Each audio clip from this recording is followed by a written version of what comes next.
Selain digelar di Pusat Latihan Tempur Batu Raja Oku, pelaksanaan latihan bersama Super Garuda Shield TNI dengan tentara negara lain juga dilakukan di Bandara SMB 2. Dalam latihan kali ini, pertama kalinya TNI melakukan infiltrasi cepat, yaitu senjata milik TNI Angkatan Darat dimasukkan dalam pesawat Hercules C-130 dan melakukan manuver dengan tentara Amerika.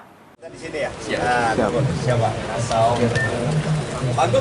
Panglima TNI Jenderal Andika Perkasa didampingi Kepala Staf Angkatan Udara Marsikal TNI Fajar Prasetyo menyaksikan langsung pelaksanaan latihan militer Super Garuda Shield di Bandara SMB 2. Dalam latihan kali ini, pertama kalinya TNI melakukan infiltrasi cepat, yaitu senjata milik TNI Angkatan Darat, dalam hal ini artileri Medan System Kanon dengan kaliber 155 mm, berat 18,4 ton, dimasukkan dalam pesawat Hercules C-130 dan melakukan manuver bersama dengan pesawat milik tentara USA.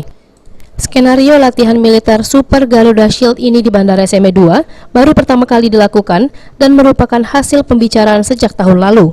Latihan ini sendiri menurut Jenderal TNI Andika Perkasa seharusnya melakukan tembakan peluru tajam.